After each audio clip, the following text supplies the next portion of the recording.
Bonjour, nous sommes dans un temps qui nous prépare à la célébration de la Pentecôte.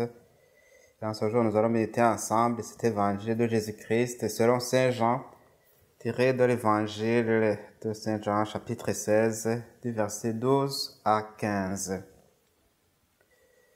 Le Seigneur soit avec vous. Évangile de Jésus-Christ selon Saint Jean. Gloire à toi, Seigneur. Alléluia, Alléluia, Alléluia, Alléluia. Gloire à toi, ô Seigneur. À ce temps-là, Jésus disait à ses disciples, « J'ai encore beaucoup de choses à vous dire, mais pour l'instant, vous ne pouvez pas les porter. Quand il viendra, lui, l'Esprit de vérité, il vous conduira dans la vérité tout entière. En effet, ce qu'il dira ne viendra pas de lui-même, mais ce qu'il aura entendu, il vous le dira. Et ce qui va venir, il vous fera connaître. Lui me glorifiera, car il recevra ce qui vient de moi, pour vous le faire connaître. Tout ce que possède le Père est à moi. Voilà pourquoi je vous ai dit, l'Esprit reçoit ce qui vient de moi pour vous le faire connaître. Acclamons la parole de Dieu. Louange à toi, Seigneur Jésus.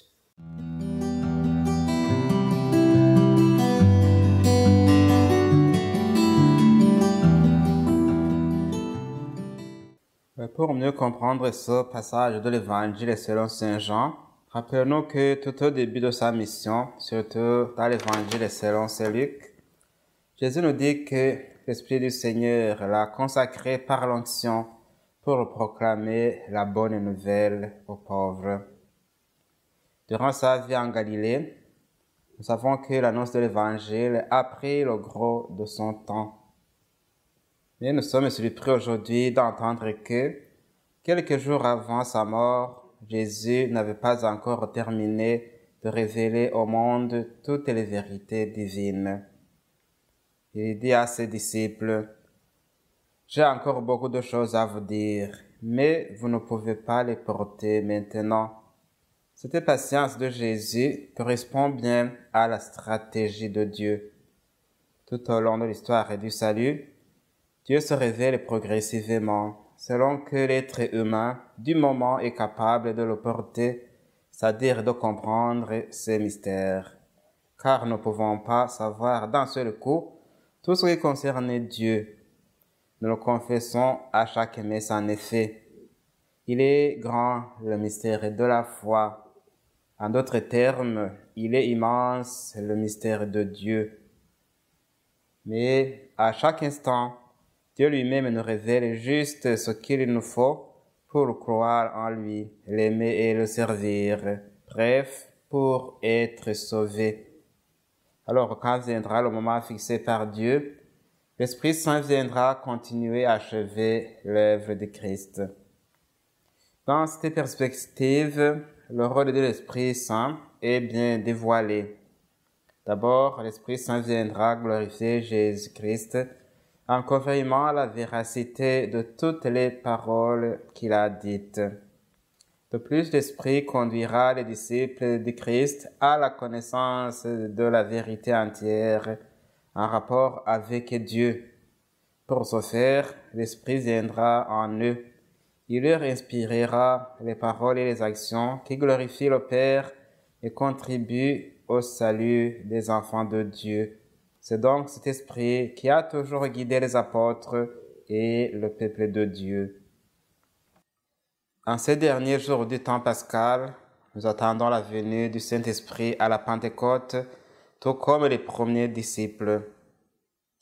Ce temps d'attente est un temps favorable pour prier Dieu et surtout de préparer nos cœurs et les ouvrir pour accueillir cet hôte céleste qui viendra nous visiter et demeurer en nous.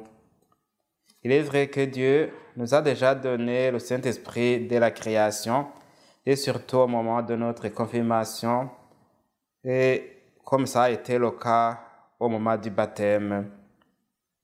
Nous prions cependant pour que l'Esprit Saint vienne à notre cœur. Nous prions pour que Jésus-Christ lui-même rallume en nous le feu de l'Esprit Saint, afin que ses fruits nous rendent forts dans la foi, qu'il éclaire nos frères et sœurs et les conduise à Jésus-Christ notre Sauveur. Ce mois marial qui s'achève bientôt nous rappelle que la Vierge Marie a accompli la volonté de Dieu sous l'action de l'Esprit. Elle se tient près de son Fils et veille sur nous. Demandons-lui de présenter nos intentions de prière à son Fils. Je vous salue Marie, pleine de grâce, le Seigneur est avec vous. Vous êtes bénie entre toutes les femmes, et Jésus, le fruit de vos entrailles, est béni. Sainte Marie, Mère de Dieu, priez pour nous, pauvres pécheurs, maintenant et à l'heure de notre mort. Amen.